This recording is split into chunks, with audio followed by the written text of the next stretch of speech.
오늘은 누가복음 2장 15절부터 21절까지의 말씀을 함께 나누어 보도록 하겠습니다. 누가복음 2장 15절부터 21절까지의 말씀을 제가 봉독해 드리겠습니다.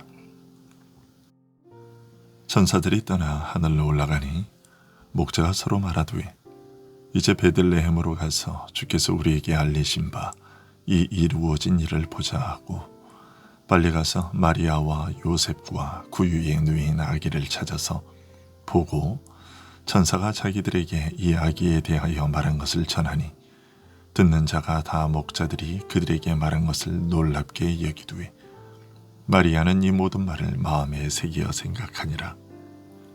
목자들은 자기들에게 이르던 바와 같이 듣고 본 그 모든 것으로 인하여 하나님께 영광을 돌리고 찬송하며 돌아가니라. 할례할 8일이 되매 그 이름을 예수라 하니 곧 잉태하기 전에 천사가 일컬은 바라라. 아멘.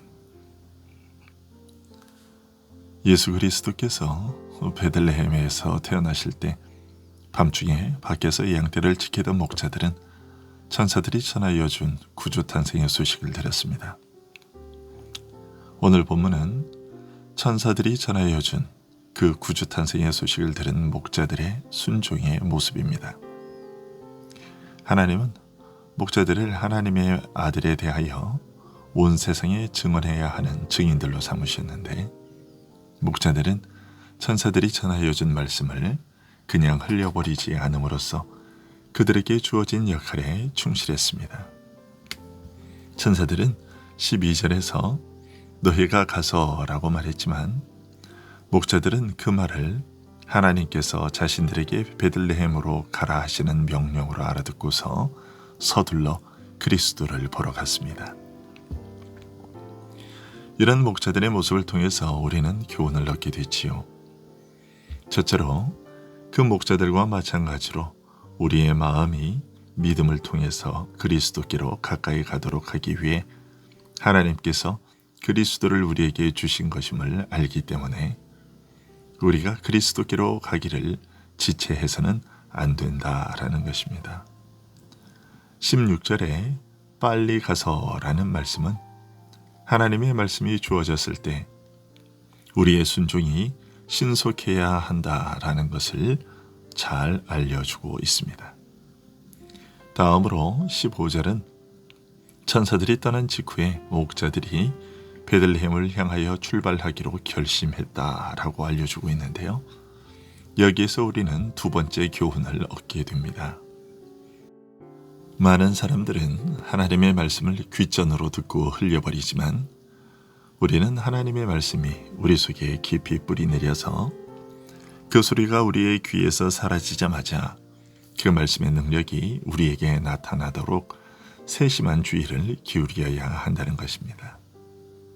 세 번째로 15절에서 우리가 주목해야 할 또 하나의 사실은 목자들이 서로 권면했다는 것입니다.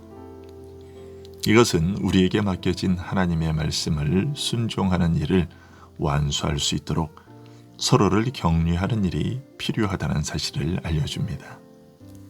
왜냐하면 우리가 가지고 있는 본성은 하나님의 말씀에 곧장 순종하려 하지 않고 어떻게 해서든 이 일을 미루고 회피하려는 경향을 가지고 있기 때문입니다. 그러기에 우리는 자신의 일에만 관심을 기울이는 것으로 충분하게 여기지 말고 서로 권면해 주는 일이 필요합니다.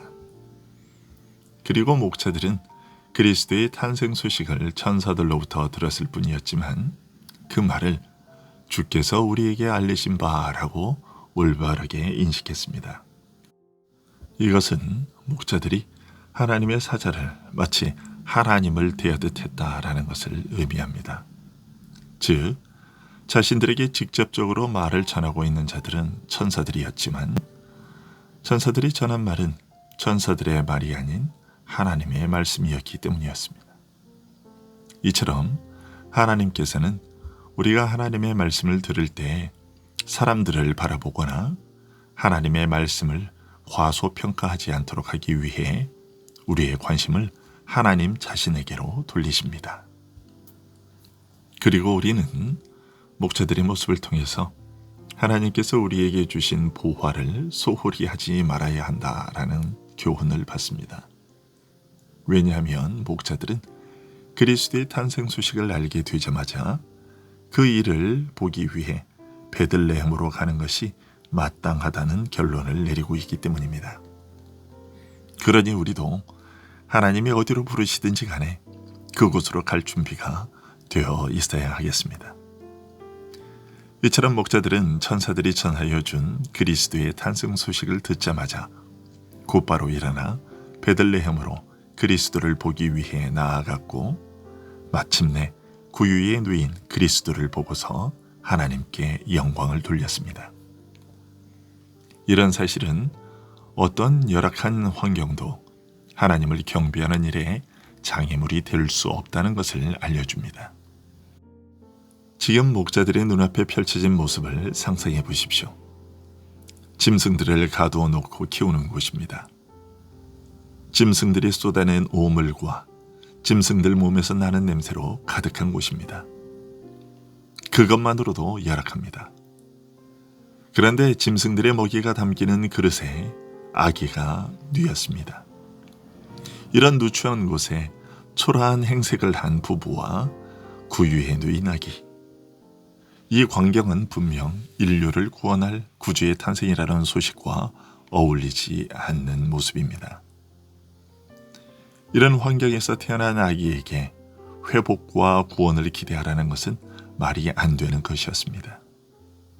그러나 목자들은 그런 광경을 보고서도 하나님께서 보내신 구주께 경배하는 일에 주저함이 없었습니다. 주위 환경은 볼품없고 초라하기 그지없었지만 그 환경들 중 어느 것도 목자들이 하나님을 경배하고 찬송하는 데에 걸림돌이 되지는 못했습니다. 하나님의 영광이 그들의 눈앞에 너무나 생생했고 하나님의 말씀을 들었을 때의 경외감이 그들의 마음에 너무나 깊이 새겨져 있었기 때문에 그들의 믿음은 높이 솟아올라서 그리스도를 둘러싸고 있던 초라하거나 멸시받을 만한 것으로 보였던 모든 것을 가뿐히 뛰어넘을 수 있었던 것입니다. 가끔씩 우리의 믿음이 어떤 아주 사소한 장애물들에 의해 지체되거나 올바른 길에서 벗어나게 되는 일들이 있습니다. 그 이유는 우리가 변함없이 하나님만을 바라보지 않고 쉽게 요동하기 때문입니다.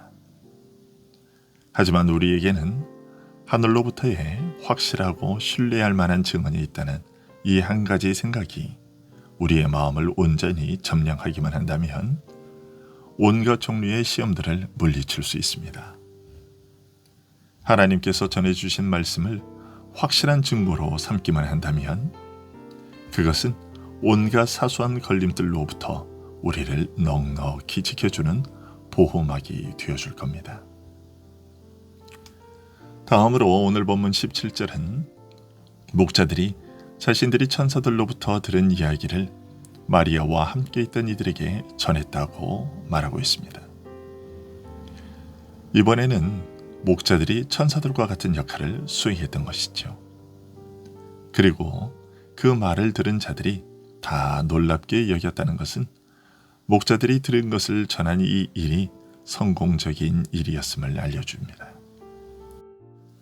그럴 수 있었던 것은 하나님께서 목자들이 말하는 것에 권세를 부여하셔서 그들의 말이 조롱당하거나 멸시당하지 않도록 하셨기 때문이었습니다. 왜냐하면 사람들은 미천한 자들이 하는 말을 잘 들으려 하지 않고 그들이 꾸며낸 이야기로 여겨버리는 경향이 많기 때문입니다. 그러나 목자들을 자신의 뜻을 이루시는 데에 사용하신 하나님께서는 결코 그 일이 열매 없는 일로 끝나도록 내버려 두지 않으셨던 것입니다. 하나님이 이처럼 하나님의 말씀을 알리는 일에 하찮은 사람들을 사용하시는 것은 우리가 볼 때에 별로 지겹지 않아 보일 수 있습니다. 하지만 이런 일처리 방식은 육신의 교만을 낮추고 믿음의 순종을 시험하는 데에 있어서 안성맞춤입니다. 그래서 하나님은 이런 식으로 일 처리하시기를 기뻐하십니다. 그런데 목자들이 이렇게 자신들에게 주어진 임무를 완수했을 때 목자들의 말을 듣고 그리스도께로 나아가기 위해 발자국을 내디딘 사람은 없었습니다. 이런 사실을 통해서 우리는 하나님의 능력을 듣고서 사람들이 감동을 받기는 했지만 거기에는 마음의 그 어떤 경건한 변화는 뒤따르지 않았던 것을 알게 됩니다. 그렇다면 하나님께서는 왜 목자들에게 이 일을 시키신 것일까요? 그것은 목자들의 말을 들은 사람들의 구원을 위한 것이라기보다는 온 세상 사람들이 몰랐다고 변명할 수 없도록 하기 위한 것이었습니다. 하지만 마리아는 목자들의 모든 말을 마음에 새기어 생각했습니다. 즉 마리아는 이 사건 전반의 일들을 기도하는 마음과 자세로 계속해서 생각하며 그 의미를 되새겼다는 것입니다.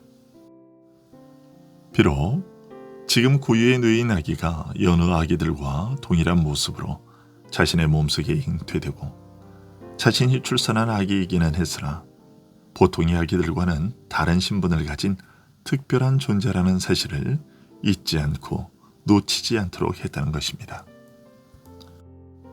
아기 예수님의 탄생을 전후로 천사들로부터 전해진 메시지들이나 처녀의 몸으로 잉태하게 된 일, 그리고 천사들이 목자들을 통하여 전하여 준 말, 이 모든 것들은 비록 지금 구유에 갓난아기의 모습으로 누워있기는 하지만 그 갓난아기는 인류를 죄에서 구원할 메시아라는 사실을 계속해서 생각하고 놓치지 않았다는 것입니다.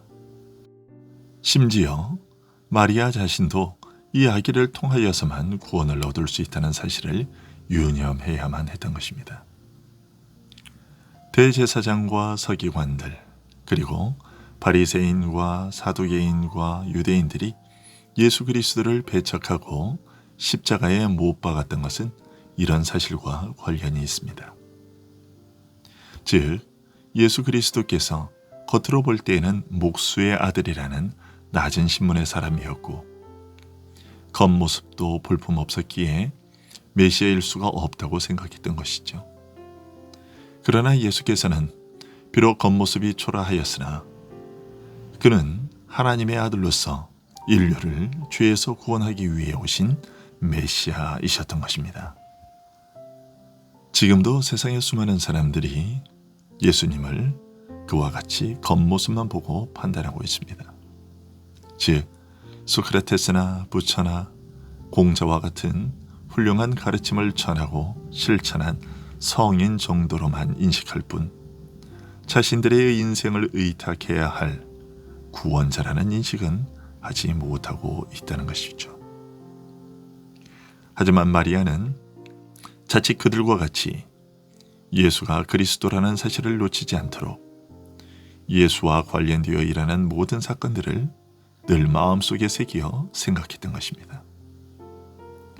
우리도 오늘 본문의 이 사실을 마음속에 간직하고 생각해야 할 것입니다. 예수님에 대해 들을 때마다 그 말들을 마음속에 새겨서 그분이 그리스도라는 사실을, 그분이 아니면 나는 구원을 얻을 수 없다는 사실을 생각하며 그분만을 의지하는 자가 되어야 할 것입니다. 그리고 우리가 오늘 하루 겪게 될 그 많은 일들을 통해서도 오직 예수만 나의 그리스도이심을 마음속에 새기고 그분을 의지하며 사는 우리들이 될 수 있기를 소원합니다. 기도하겠습니다.